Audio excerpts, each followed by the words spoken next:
Question number 44, sir. Statement is laid on the table, sir. अध्यक्ष जी,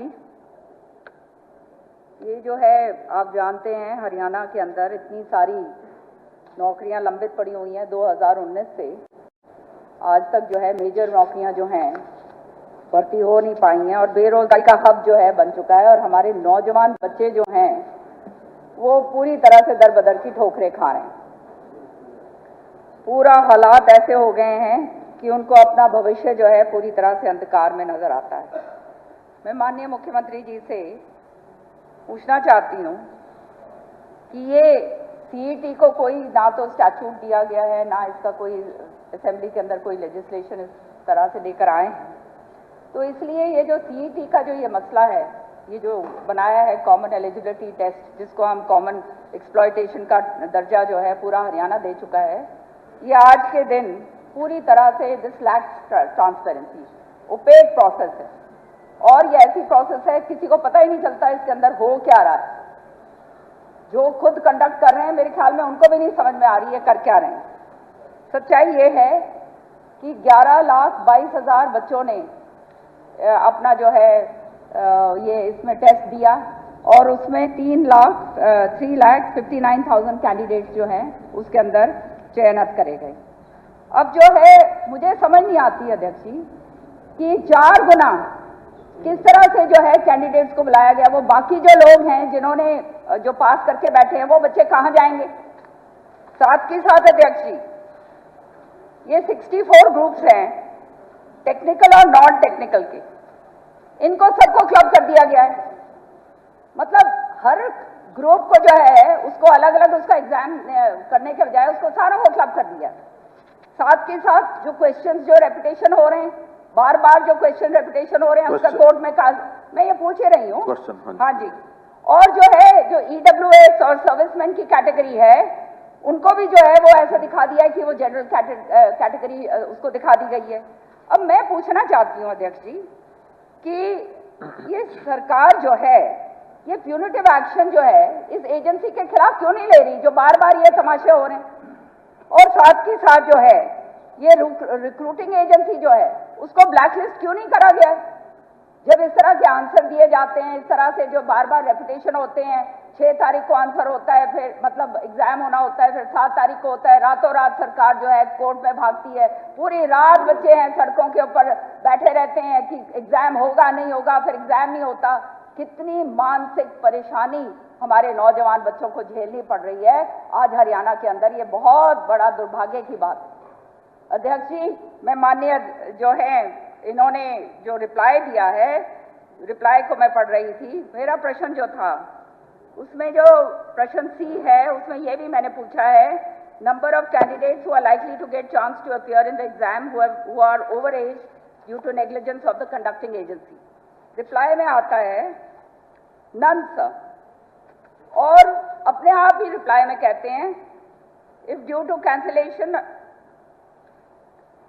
हाँ, for candidates who are eligible at CET stage but have now become over age be allowed to appear for stage 2 provisionally. If they get selected, then their post shall be kept on hold and their case shall be sent to the government for approval and relaxation of age.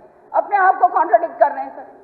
साथ के साथ आगे कहते हैं if due to cancellation of previous examinations a candidate has crossed the maximum age of 52 to enter in Haryana government service, then she shall also be allowed to apply provisionally. In case she gets selected, then the post shall be kept on hold and the government's opinion shall be taken. फिर से government का opinion लिया जाएगा, post will be kept on hold.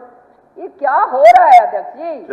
इसका जो है इसका समन्वय बनाकर ये करिए। और मैं तो एक बात कहूंगी आज इस मंच पे, यहाँ से ये मैं सदन पटल पे कह रही हूँ कि ये एसएसएससी जो है इसको बर्खास्त करो, खत्म करो इसको। चलिए, ये पूरी तरह से असमर्थ हैं काम करने में, हो गया पूरी तरह से असमर्थ हैं। एसएसएससी को खत्म करो, जो इनके हालत के अंदर इनके जो है अध्यक्ष महोदय इतने बड़े बड़े आरोप लगे हैं। अध्यक्ष महोदय, सप्लीमेंट्री में क्वेश्चन कम है, विषय को इधर उधर ज्यादा घुमाया जा रहा है, लेकिन फिर भी जो क्वेश्चन मैंने ये नहीं कहा क्वेश्चन नहीं है, जो है उनका मैं जवाब देता हूं। और बाकी विषय जो एक सैद्धांतिक विषय को लेकर के हमने एक पॉलिसी बनाई है, उस पॉलिसी पर चर्चा की जा सकती है। उस पॉलिसी के बारे में भी अगर ये कहना हो तो मैं कह सकता हूं कि देखिए, गवर्नमेंट की सर्विसेज यानी सिलेक्शंस, ये सिलेक्शन बहुत लंबा समय लेती रही हैं, आज से नहीं, पिछले कई वर्षों से। पोस्टें सैंक्शन होती हैं भर्ती के लिए, फिर रिक्वेशन या तो लेट जाती है, रिक्वेशन जाती है तो वहां का प्रोसेस इतना लंबा है, फिर नंबर ऑफ पोस्ट इतनी ज्यादा हैं, यानी अगर ग्रुप सी की मैं कहूं तो हजारों पोस्ट, नंबर ऑफ पोस्ट तो अलग है, यानी कैटेगरी ऑफ पोस्ट इतनी लंबी है। तो प्रावधान अगर ये रखा जाए कि हर कैटेगरी के लिए अलग से एग्जाम होगा, चाहे 10 पोस्ट हैं तब भी लाखों लोगों ने अप्लाई करना है, और चाहे 500 हैं तब भी करेंगे, 5000 हैं तब भी लाखों करेंगे। उसी में से एक रास्ता निकाला कि हम थोड़ा इसको स्पीड अप करें, तो नई पॉलिसी हमने बनाई है। उस नई पॉलिसी के 2 पहलू हैं। पहला पहलू यह है कि ग्रुप डी जैसे हमने किया है कि पूरी ग्रुप डी की अलग अलग पोस्टें, उनका एक कैडर बना दिया जाए, और एक कैडर बनाने के बाद फिर ग्रुप डी में मान लो कोई एक डिपार्टमेंट में जाता है, दूसरे में जाता है, मानो पीएन है तो पीएन यहां भी वही काम करेगा, वहां भी वही करेगा। और हम उसको सुविधा ये भी दे रहे हैं कि अगर एक समय के बाद वो अपने डिपार्टमेंट को बदलना भी चाहे, क्योंकि एक ही कैडर जब बन गया है तो उसने काम यहां भी करना, वहां भी करना, अपने चॉइस से भी जा सकता है। सीनियोरिटी के हिसाब से जैसे हम ट्रांसफर करते हैं, वैसे सीनियोरिटी के हिसाब से उसके डिपार्टमेंट भी बदले जा सकते हैं। लेकिन अभी ग्रुप सी में ये हम काम कर नहीं पाए हैं, और मैं आप अपनी मंशा बताना चाहता हूं कि हम ग्रुप सी में भी इसको, क्योंकि बहुत विभाग हैं, सब विभागों के अपने रूल्स एंड वो बने हुए हैं, सर्विस रूल्स, तो सर्विस रूल्स में छोटे छोटे अंतर को डाल करके, और एक भर्ती संभव होती नहीं थी, इसी में से ये चीजें आगे ग्रुप सी में एक जो हमने कार्यक्रम शुरू किया उसके अंदर कुछ सुविधा कर ली है, लेकिन कुछ और आगे चलकर करेंगे ताकि इस समस्या का हल निकाला जा सके। जैसे अभी ग्रुप सी में हमने सारे जितने भी प्रकार की रिक्वेशन थी, लगभग 35,000 के आसपास, उन सब का एक ही जो एडवर्टाइजमेंट की, उसके अंदर जो कुल एप्लीकेशन आई है 11 लाख के लगभग, मैं एग्जैक्ट नंबर बताता हूं उसका, 11,22,000 लोगों ने अप्लाई किया है, और उसके बाद 3,59,000 ने सीईटी फेज 1 क्वालिफाई किया है। अब 3,59,000 के बदले में भी 501 यानी टाइप्स ऑफ पोस्ट ये है। अब 501 एग्जाम लेने से आगे, क्योंकि उसमें सबके रूल्स, सर्विस रूल्स अलग अलग होने के कारण से उनको अलग अलग एग्जाम लेने की प्रक्रिया चालू कर सकते हैं, लेकिन अगेन उन 3,59,000 को अगर वो करेंगे तो वो सालों साल लगते हैं। फिर उसके ये आया कि समान क्वालिफिकेशन होने के नाते जो जो ग्रुपिंग की जा सकती है उनका ग्रुप बनाया जाए। तो जैसे आपने ठीक कहा कि ये 64 ग्रुप ऐसे बने हैं, और इन ग्रुप्स के एक ग्रुप का एक बार एग्जाम, आपने तो ये कहा कि 64 ग्रुप का इकट्ठा एग्जाम लिया जा रहा है, इकट्ठा नहीं लिया जा रहा, 64 एग्जाम होंगे एक एक ग्रुप के नाते, जिनकी किसी की डिप्लोमा इन इंजीनियर है तो डिप्लोमा इंजीनियर वो सब इकट्ठे होंगे सर्विस रूल के हिसाब से। मानो कहीं एक्सपीरियंस सुनी नहीं, मैं उनका जवाब दिया उन्होंने कहा कि एक ही एग्जाम लिया जा रहा है। नहीं, बाकी नहीं, जो इन्होंने उत्तर दिया है, उन्होंने प्रश्न किया, मैं उसका उत्तर दे रहा हूं। सबको पता तो 64 एग्जाम अलग अलग होंगे। ये अलग बात है कि उसमें पहले एग्जाम हमने वो, यानी हमारी जो कमीशन है उन्होंने तय किया कि जिनमें संख्या ज्यादा है, वो 56 और 57 दो ग्रुप ऐसे थे जिनमें संख्या ज्यादा थी, ताकि उनके एग्जाम पहले ले ली जाए, बाकी कम संख्या रह जाएगी उससे चलेंगे। तो उसके अंदर एक रिपीटिशन ऑफ क्वेश्चंस का विषय आया है अलग से, वो चूंकि सब्जुडिस है, इसके ऊपर मैं टिप्पणी नहीं करूंगा, कोर्ट में गया हुआ, कोर्ट जैसा फैसला करेगा उसके ऊपर हम निर्णय कमीशन ले लेगा। इसी प्रकार से जो और क्वेश्चन तो इसमें ज्यादा नहीं है, 4 गुणा का एक विषय आया है। 4 गुणा इसलिए कि देखिए उसके बाद भी पोस्टें कहीं कम है कहीं ज्यादा है, तो इसलिए हर एक पोस्ट के लिए अलग से सारी संख्या को बुलाना उसकी बजाय, कहीं मान लो 25 लोग सिलेक्ट हो रहे हैं, तो जो एक क्वालिफाई करके सीटी 1 आया है, इसका मतलब उनकी भी एक मेरिट बनी है, और जब मेरिट बनी है तो 25 की जगह 100 लोगों का टेस्ट लेकर के उस 100 में भी अगर व्यक्ति नहीं आता है तो कमीशन का मानना है कि उसके बाद वाले आने की संभावना नहीं है। 100 में से 25 लोग सिलेक्ट हो जाएंगे, 75 में से बाकी जगह किसी ने अप्लाई किया हुआ है तो वो 4 गुना में आएगा तो वो सिलेक्ट होगा, इसलिए 4 गुना का रखा है। ठीक है, इसका विरोध हुआ है। हम इसका इसके बाद सरकार विचार करेगी कि हमने इसको कैसे लेना है। दूसरा है एज का। एज 3 जगह पर रिलैक्सेशन देने की बात हमने कही है। एक रिलैक्सेशन है जो लोग किसी पहले की एडवर्टाइजमेंट में जिन्होंने अप्लाई किया था, लेकिन वो एडवर्टाइजमेंट सीटी के कारण से विड्रॉ की गई, अब उसके कारण से वो ओवरेज हो गए हैं, तो उनको रिलैक्सेशन दी है ताकि उनको उसी दिन की एज मानी जाएगी जिसे उन्होंने पहले ही एडवर्टाइजमेंट में अप्लाई किया था। इसी प्रकार बताया है आपको मैं जवाब दे रहा हूं। Number 1, those who had applied for certain advertisements issued by the Haryana Staff Selection Commission which were subsequently withdrawn for administrative reasons, why this इनको हमने एज रिलेक्शन दिया। नंबर 1 पर दिया है।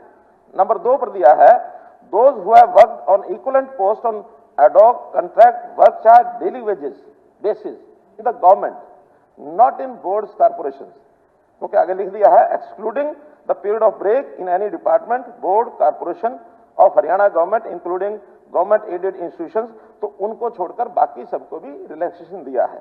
तीसरा, candidates who belong to certain special categories।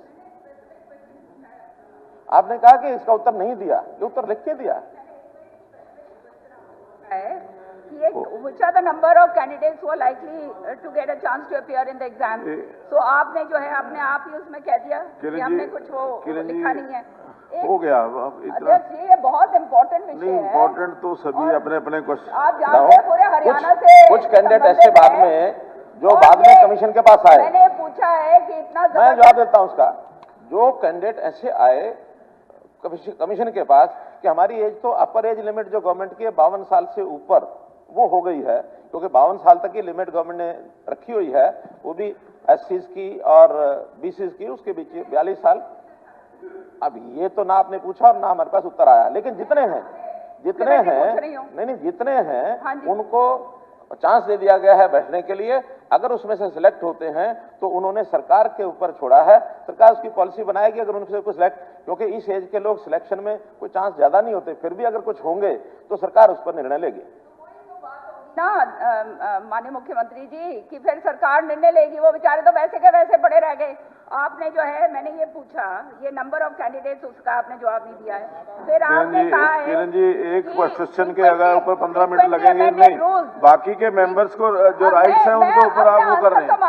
नहीं आ चुका एक सप्लीमेंट्री या 2 सप्लीमेंट्री जो हो सकते हैं। मेरे को बोलने दो, ये पूरे नौजवानों इस प्रश्न पर जितने क्वेश्चन हैं, इस प्रश्न पर नौजवानों बच्चों का मसला है, आप उनके जितने सप्लीमेंट्री हैं वो लिख के दे दें, सबका जवाब लिखे कैंडिडेट को दे दिया जाएगा। आपके बीच में नहीं मैं उठ के बोलती, मैं बता रहा हूँ हर एक समय में उठ के बैठ के मैं अध्यक्ष महोदय इस प्रश्न पर बहुत एक मिनट बताता हूँ, जो मर्जी है नहीं सबका उत्तर दे रहा हूँ। इस प्रश्न पर जितने सप्लीमेंट्री, क्योंकि बहुत ज्यादा आ सकते हैं मुझे मालूम है, जितने सप्लीमेंट्री जो सदस्य देना चाहे आज शाम तक दे दें, उनको सारे जवाब लिखित में दे दिए जाएंगे। ऑन द सदन पटल पे मैंने पूछा है कि उसके खिलाफ क्या प्यूनिटिव एक्शन लिया है, जिन्होंने अभी तक जो गलत काम हुआ है उस एजेंसी के खिलाफ क्या एक्शन लिया है। कोई गलत नहीं हुआ, आप कह रहे हैं ये सदन।